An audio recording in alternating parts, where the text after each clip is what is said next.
This is Angela. Welcome to my YouTube channel.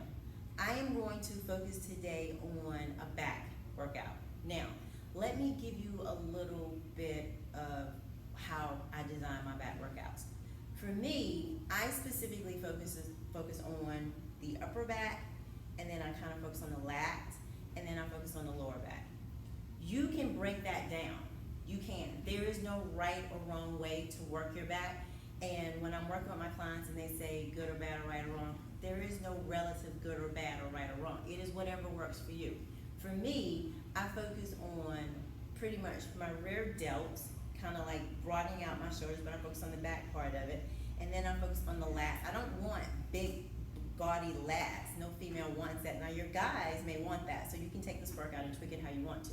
But for me, I specifically focus in on the lats lower, and this little part that hangs over the bra, this little part that we struggle with, I focus on kind of tapering that in. And then I want to focus on the waistline and the lower back. All three areas, in my opinion, are key. You don't want to neglect them. So let me give you a little bit more breakdown on my back workout. So I focus on here because what I want to do is kind of tighten this up, and then in the middle of my back, I want to taper it. So if you have a lot of back fat and stuff that's hanging over, see, this is not a good look. I don't like that at all. I'm gonna have to work on this a little bit more. But what you wanna do is focus on tightening it up, and then you wanna bring it in. So I don't do a lot of heavy back and forth all the time. I rotate between a lot of reps sometimes, and then sometimes I go heavy. It just depends on how it looks. For here, I like the middle of my back, so I'm good with that. So I'm focusing on just kind of keeping it tight. So I'll do exercises that kind of tighten up those muscles and bring it in. Now for my lat, this is where this little part that's hanging over here, I'll isolate this just a little bit more so that way I can tighten it up. Now, if you have a lot of loose skin and a lot of back fat right now, and I'll call it what it is, don't try to ignore it, there's only so much you can do.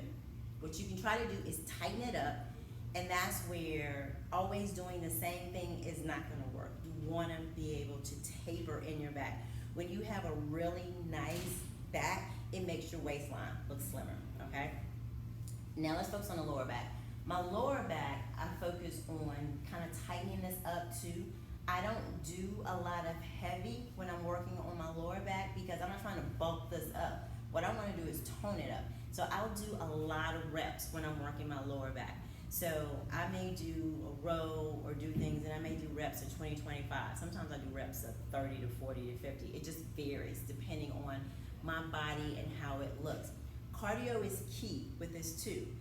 I either will do the elliptical for my warm up, or when I'm doing my sets, I try not to rest. I have my heart rate monitor on, so I'll make sure that I don't rest too much, and I'll keep my heart rate in that cardio zone.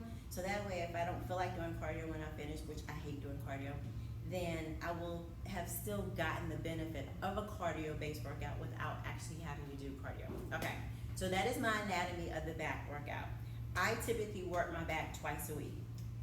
Primary, and then maybe as a secondary, tertiary aspect of it, I kind of throw a couple of back exercises in there depending on areas that I need to focus on. So this is just one of the supersets.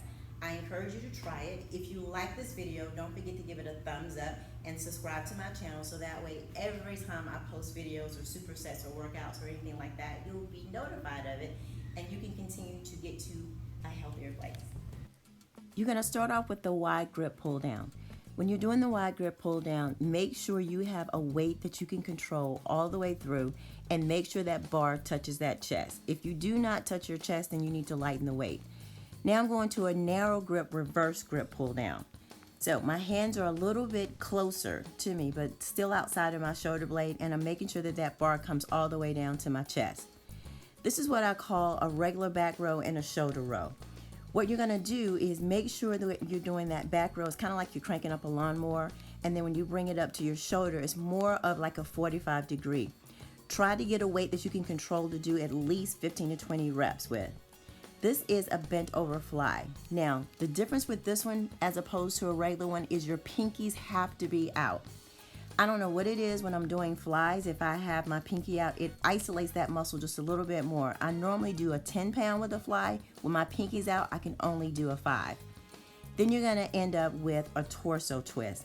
My chest is not on that pad. If you look at my back and my shoulders, you'll see the muscles kind of moving a little bit there because you're still working them.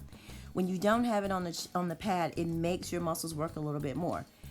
Try to focus on doing this entire giant set about 3 to 4 times, and that is your full superset.